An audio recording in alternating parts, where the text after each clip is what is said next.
बिस्मिल्लाहिर्रहमानिर्रहीम।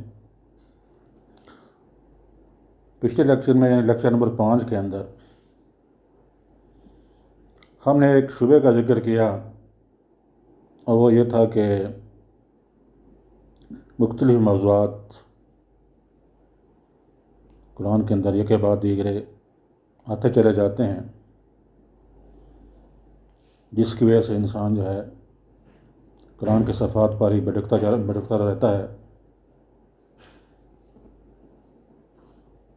अब इसका जवाब तो सैयद मदूदी साहब देंगे आगे जाके। और दूसरा शुबा जो इंसान के ज़हन में पैदा होता है और जिसका जिक्र सैयद मदूदी साहब ने किया है, वो ये कि एक किताब को अच्छी तरह समझने के लिए ज़रूरी है कि पढ़ने वाले को इसका मौजू मालूम हो, इसके मकसद व मद्दा और इसके मरकज़ी मज़मून का इल्म हो, इसके अंदाज़े बयान से वाक़फ़ियत और इसकी इस्तिलाही ज़बान और इसके मखसूस तर्ज ताबीर से शनासाई हो और इसके बयानात अपनी ज़ाहरी इबारत के पीछे जिन अहवाल व मामलात से ताल्लुक़ रखते हों वो भी नज़र के सामने रहें। तो आम तौर पर ये एक किताब जब भी पढ़ेंगे उसके अंदर ये सारी चीज़ें जो हैं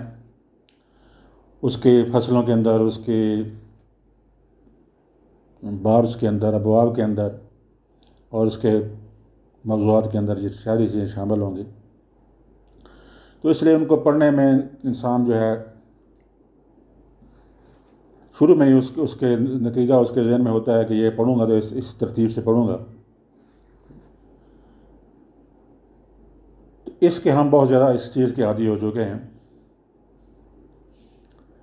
तो जब एक आम किताब खां की सी ज़हनियत लेकर जब कुरान का कोई बंदा मुताला करता है तो इस किताब के मौजू, मद्दा और मरकज़ी मज़मून का सुराग नहीं मिलता। इसका अंदाज़ा बयान और तर्ज़ तबीर भी उसे कुछ अजनबी सा महसूस होता है और अक्सर मकामात पर उसकी इबारत का पस मंज़र भी उसकी निगाहों से उजल रहता है। नतीजा ये होता है कि मुतफ़रक़ आयात में हिकमत के जो मोती बिखरे हुए हैं, इनमें से कम बेश मुस्तफ़ीद होने के बावजूद आदमी कलाम अल्लाह की असली रूह तक पहुँचने से महरूम रह जाता है और इल्म किताब हासिल करने के बजाय इस किताब को महज़ चंद मुंतशर नकात व फ़वाइद पर कनाअत कर लेनी पड़ती है। बल्कि अक्सर लोग जो कुरान का मुताला करके शुबहात में मुब्तला हो जाते हैं, उनकी भटकने की वजह यह भी है कि फ़हम कुरान के इन ज़रूरी महावी से नाफाक़ रहते हुए जब वो कुरान को पढ़ते हैं तो उसके सफ़ात पर मुख्तलिफ़ मज़ामीन इन्हें बिखरे हुए नज़र आते हैं। बकसरत आयात का मतलब उन पर नहीं खुलता। बहुत सी आयात को देखते हैं कि बजाय खुद नूर हिकमत से जगमगा रही हैं, मगर सियाक़ इबारत में बिल्कुल बेजोड़ महसूस होती हैं। मुतअद्दिद मकामात पर ताबीरात और असलूब बयान की नावाक़फ़ियत उन्हें असल मतलब से हटाकर किसी और ही तरफ ले जाती है और अक्सर मौके पर पस मंज़र का सही इल्म न होने से शदीद गलत फहमियाँ पेश आती हैं। तो ये दूसरा शुबा जिसका सैयद मदूदी साहब ने जिक्र किया। अब ये बताना वो ये आगे ये बताएंगे या वो आगे ये बता रहे हैं ये कुरान जो किस किस्म की किताब है, इसके नज़ूल की कैफियत और इसकी तरतीब की नौइयत क्या है, इसका मौज़ूए गुफ्तगू क्या है, इसकी सारी बहस किस मुद्दा के लिए है, किस मरकज़ी मज़मून के साथ इसके ये बेशुमार मुख्तलिफ़ नौ मज़ामीन वाबस्ता हैं, क्या तर्ज़ इस्तिदलाल और क्या तर्ज बयान इसने अपने मुद्दा के लिए इख्तियार किया है। ये और ऐसे ही दूसरे चंद ज़रूरी सवालात जिनका जवाब साफ और सीधे तरीके से अगर आदमी को इब्तिदा ही में मिल जाए तो बहुत से खतरा से बच सकता है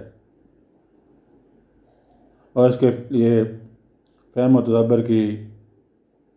राहें कुशादा हो सकती हैं। जो शख्स कुरान में तस्नीवी तरतीब तलाश करता है और वहाँ उसे न पाकर किताब के सफ़हात में भटकने लगता है, उसकी परेशानी की असल वजह यही है कि वो मुताला कुरान के इन मवादी से नावाकिफ़ होता है और इस गमान के साथ मुताला शुरू करता है कि वो मज़हब के मौजू पर एक किताब पढ़ने चला है। मज़हब का मौजू और किताब, इन दोनों का तस्वर उसके ज़हन में वही होता है जो बिलअमूम मज़हब और किताब के मतलब ज़हनों में पाया जाता है। मगर जब वो वहाँ से अपने ज़हनी तस्वर के बिल्कुल ही मुख्तलिफ एक चीज़ से साबिक़ा पेश आता है तो अपने आप को इससे मानूस नहीं कर सकता और सारिश्ता मज़मून हाथ न आने के बाद बैन सतूर यूँ भटकना शुरू कर देता है जैसे वह एक अजनबी मुसाफिर है जो किसी नए शहर की गलियों में भटक गया है। इस चीज़ से बच जाए अगर उसे पहले ये बता दिया जाए कि तुम जिस किताब को पढ़ने चले हो वो तमाम दुनिया के लिटरेचर में अपने तर्ज की एक ही किताब है, इसकी तस्नीफ दुनिया की सारी किताबों से बिल्कुल मुख्तलिफ तौर पर हुई है। अपने मौजू और मज़मून के लिहाज से और तरतीब के लिहाज से भी ये एक निराली चीज़ है। लिहाजा तुम्हारे ज़हन का वो किताबी ढांचा जो अब तक की कुतुब बीनी से बना है इस किताब को समझने में तुम्हारी मदद न करेगा बल्कि उल्टा मुज़ाहम होगा। इसे समझना चाहिए चाहते हो तो अपने पहले से काम किए हुए क़ियासात को ज़हन से निकाल कर इसकी अजीब खसूसियात से शनासाई हासिल करो। तो ये कुरान की जो अजीब खसूसियात हैं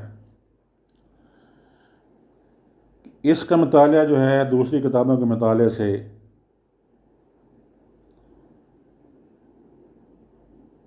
इस लिहाज से मुख्तलिफ है।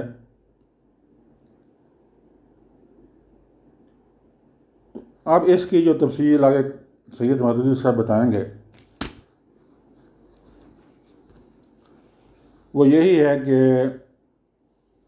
इस किताब का मुताला शुरू करने से पहले इंसान के ज़हन के अंदर जो बातें होनी चाहिए उन्होंने तो बहुत तफसील के साथ बताया है, लेकिन मैं अपने लेक्चर के अंदर अगले लेक्चर के अंदर इख्तिसार के साथ उसका खुलासा जो है वो आपके लिए बयान करूँगा।